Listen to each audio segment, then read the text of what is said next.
All right, so I just got back from watching Normal, the latest Bob Odenkirk action movie. If you don't know Bob Odenkirk, shame on you, but he is most well known for playing Saul Goodman in Breaking Bad and Better Call Saul.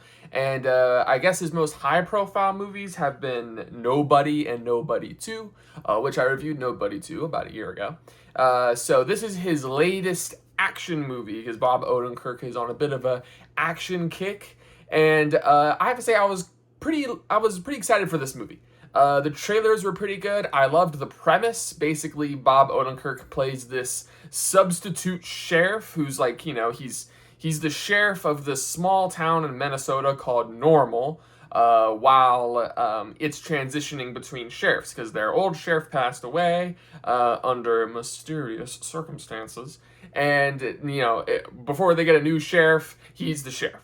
And so he's being sheriff, and everyone in this town is super friendly, classic, Midwestern, Northwest, America, Minnesota town in the middle of nowhere called Normal. Everybody is cheerful and friendly, but everything seems a little off.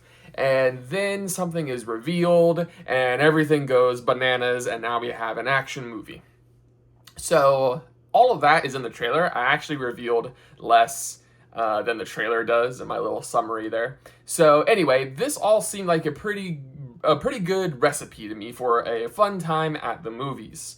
Unfortunately, I was severely let down by this movie. It is one of the most uninspired movies I've seen in a while. And I won't say most unoriginal, because while it's not completely original, this sort of idea where, a place that seems ordinary is not as ordinary as it seems, and there might be something sinister going on behind the scenes, that's all over, movies. But the idea that it's this whole town is in on it, and they're all like, they all might be, mafia bosses or something like that is, was intriguing enough to me, where it's like, one single sheriff who has no idea what he's doing. He's out of his depth against this whole town. But the movie succeeds in having a good premise, but it fails in the execution. So the good of this movie is Bob Odenkirk. There's no surprise there. He is a class act. He's really good in almost everything that he's in. And he really tries to save this movie. He plays the role perfectly of this, sheriff who's, seen it all. He doesn't want to mess around with any of this stuff anymore, but he still has a conscience, obviously. And so he has to get involved when innocents are threatened and stuff like that. That's all good. Henry Winkler is in this movie. He's good as well in his limited screen time. But this movie's not as funny as it thinks it is. It's not as clever as it thinks it is. And it's just not as exciting as it thinks it is. The action scenes are fine.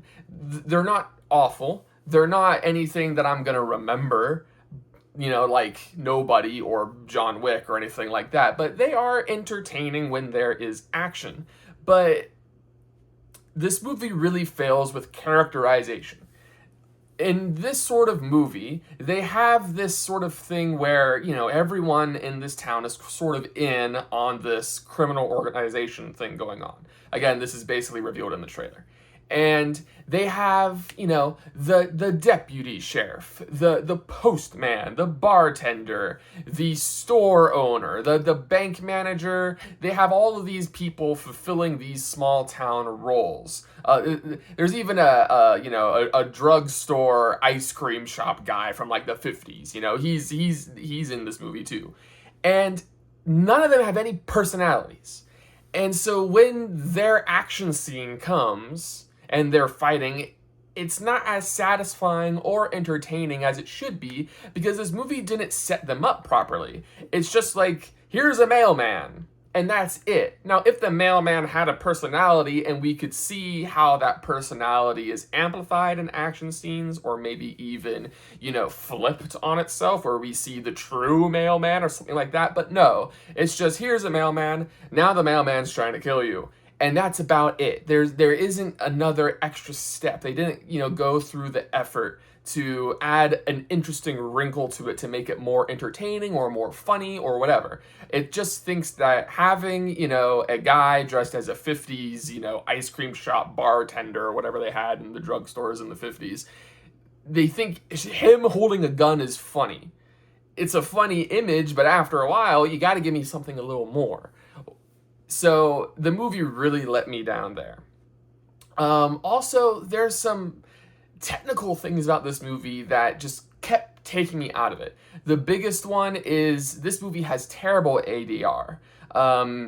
If you know, but ADR is basically, when they're making a movie, they come into the sound recording booth in post-production to re-record certain lines so they could, sound clearer in the final picture. And sometimes they have to add new lines to add context or stuff like that. Most movies, if not all movies, have ADR, but bad movies have really noticeable ADR, where you see someone talking and they're not on camera, and you can tell that was added in during post-production, or they're talking and you see the back of their head, and you're like, okay, well, clearly they're not talking right now, this was added later. Sometimes it's really bad where their lips are not matching what they're saying. So again, all movies have ADR, but the really bad movies have a lot. And it's usually indicative that they had to change a lot of story in post-production, and so they had to add more lines in ADR to explain certain plot elements. And I feel like that's what happened here.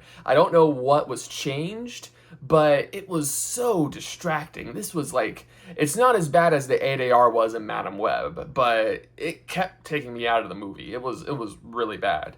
Also, there's some characters that I feel like by the end of the movie get off a little too easily.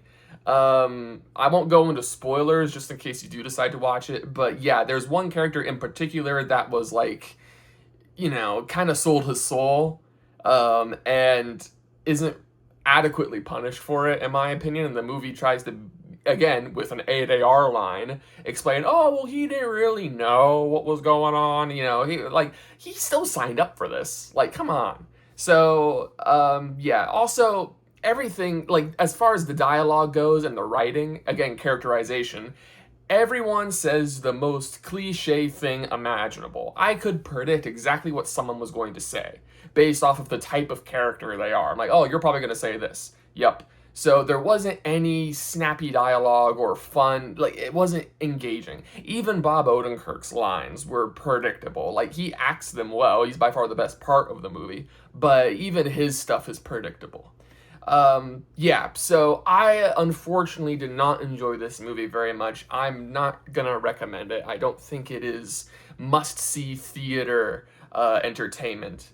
And if you're like me and you watch a lot of movies and a lot of action movies, I don't think you are gonna like this movie that much either.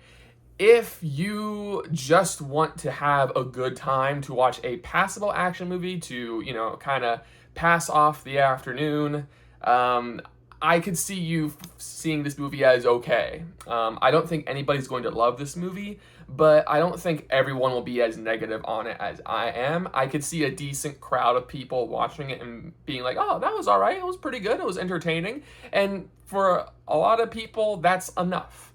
Unfortunately, that's not enough for me. I watch too many movies for that to be enough. But, it might be enough for you. So yeah, those are my thoughts on Normal.